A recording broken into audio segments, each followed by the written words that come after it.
come this way.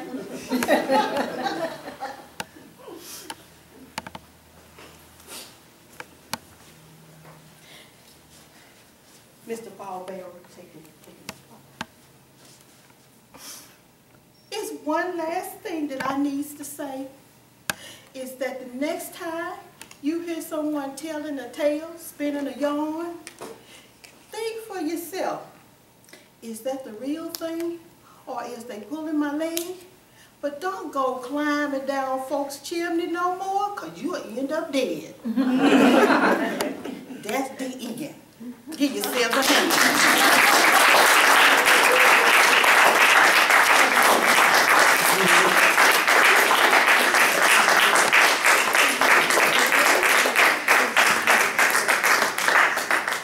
Now, as Nancy said, Nancy Cat, memory lapse. Nancy Cat, you know, I play an old lady and my mind goes.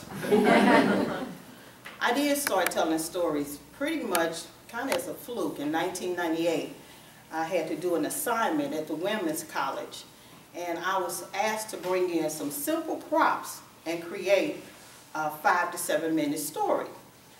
And I told the story at that time of Cinderella's stepmother, who of course had ended up being a widow at a young age and had 2 ugly stepdaughters and a beautiful one that she was left with having to raise.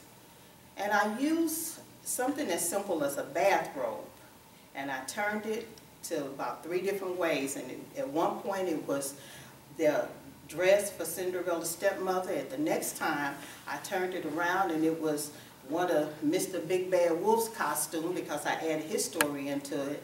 And I told how he actually was a vegetarian, a little secret. And then I turned it around and I kind of twisted it into a skirt, and it became the costume for one of my characters, which was Jack and Jill. I told Jill's story, and Jill, believe it or not, is gossip. Don't believe everything you hear. But she has been carrying on an affair with Peter the Pumpkin Eater. Who happens to be the husband of Little Miss Muffet. While she was away sitting on her tuffet, Peter was tipping with Jill. Shh, that's just between us now. Don't let it go out this room, as I have to hunt you down. But anyway, so what I'm going to do next, what I plan to do next, is I'm going to show you 2 audience. I need 2 volunteers, and you will take a prop, any item off this table, take at least 10 seconds, and I want you to add to the tale that I just told. You add anything that's your version to the tale, because just as I used a simple prop, Nancy actually sent me this email, what, Tuesday, Wednesday, and I pulled all these props together in this story, just that quickly. And as I was looking for items, I was like, okay, wait a minute, I need Red's basket. Then today, I picked up Red's hat. Then today, I also picked up one of the hats for the Big Bad Wolf. Can you all see these props? I meant to hold them up, Brotherhood of Love. And of course, as Bob said, my husband's shoes. I don't have another man, these are his shoes. And anybody knows a wolf, he doesn't come into your house looking like a wolf, so he has to approach looking, you know, like a burglar. And this happens to be my husband's grandmother's skillet. So I had to come up with a creative idea for how he actually died. And this came together at the last minute. I'm like, we have a cast iron skillet? And this is Hattie Mae's cake. But anyhow, the next part is 2 volunteers. Please raise your hand.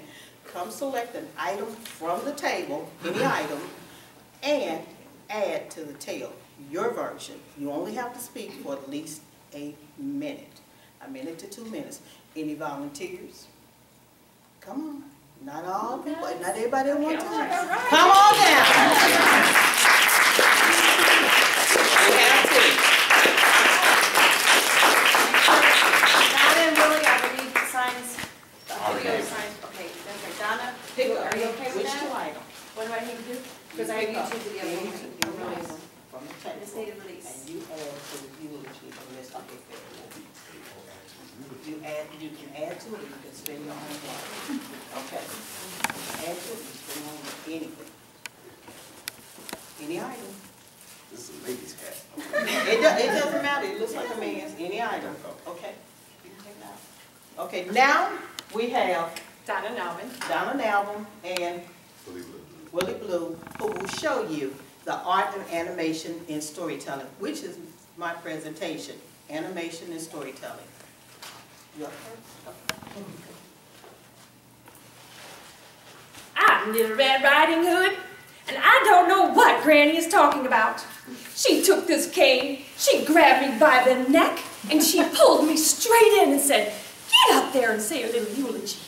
I said, "Granny, he was really after you. He wasn't after my white meat."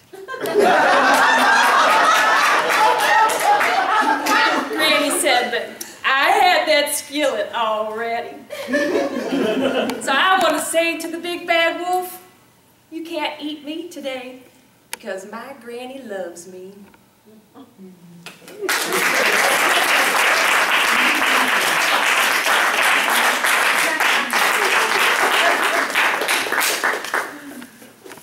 My name is Beauregard T. Wolf, Jr. And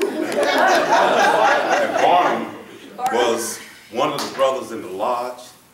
He'd been talking to me often about chasing that Red Riding Hood. And I told him, I said, stay away from it, it's nothing but trouble. And I could just tell by seeing her. You know, the way she walked and carried that little basket going around and singing and carrying on, there was a problem with that girl, you know? So stay away from her because her granny was mean. Used to chase me with a broom when I was a little pup, you know? So I said, no, you need to stay away from them things. But Barnum wouldn't listen.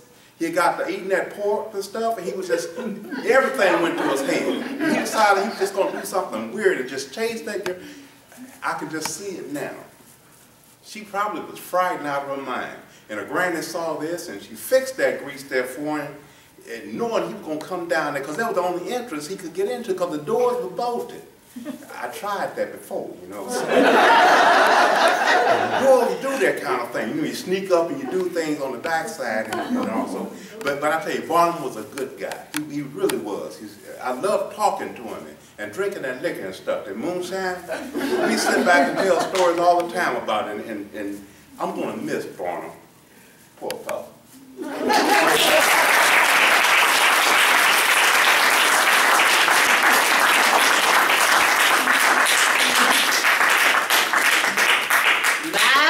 My.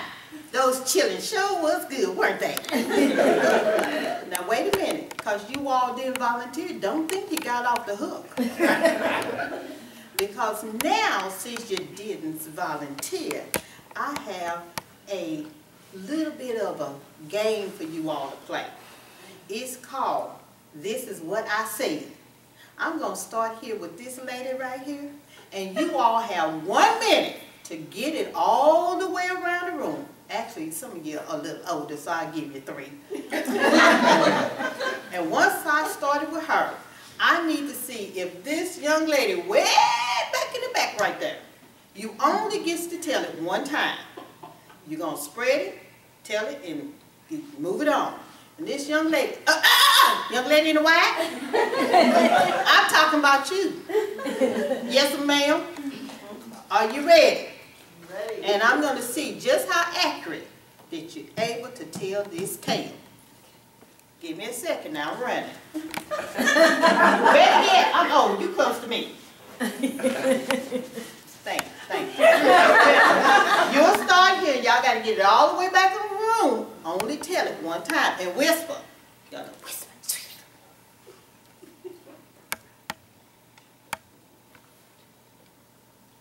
You got it? Ready, set, go. Whisper, I can hear you. Move it. You 1 time, come on, move it. She's talking loud. Come on, tell whatever you think you had. Perfect boss. Okay, tell it to the lady over there.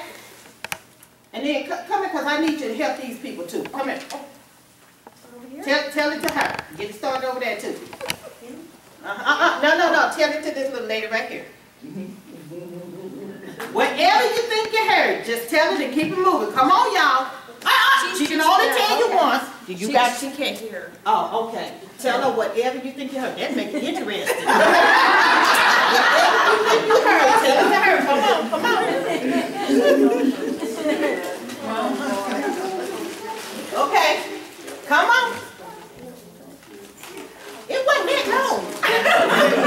Tell him something. Come on now, time for ticket. Tell it to them.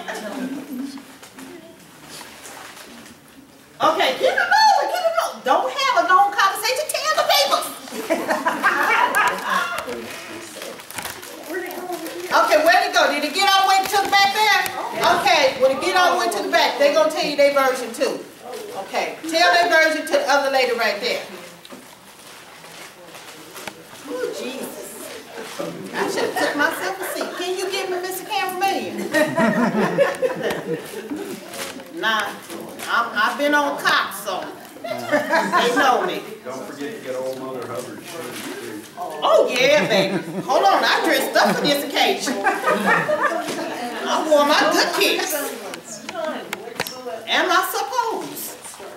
Y'all got the story back there yet? Move it, move it, move it. Little lady, you almost ready. You got about another 30 seconds. Keep it going. You get it too, lady back there? Okay, okay. Okay, give it, sir, give it to that lady in the sweater right there. And the lady in the sweater and the lady in the white, come on up here and please tell me what you think you heard. Lady in the white, don't make me come back there. I got my stick. Come on, come on. I know you're showing. Now, of course, could you tell me what you heard? According to this side of the moon, Okay. the cow jumped over the moon. Okay. What did you hear? Something entirely different. Okay. What did you hear? If I recall what Bill told me, hear no evil, see no evil, speak no evil. All right. Now, I told it to this first lady right here. What did you hear? The brown cow jumped over the moon Tuesday. Thank you very much. Thank you very much. What she heard. Say it again. Stand up, lady. The brown cow jumped over the moon Tuesday. That's exactly what I said. Give yourselves a hand.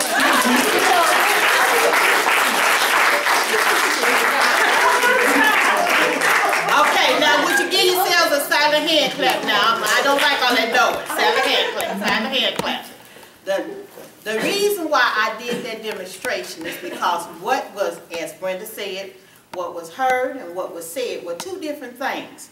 And a lot of times when people were telling a tale or spinning a yarn, it takes on a life of its own because everybody passes the story on in a different manner.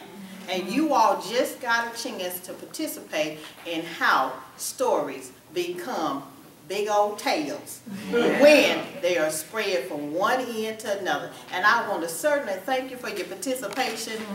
That concludes my presentation.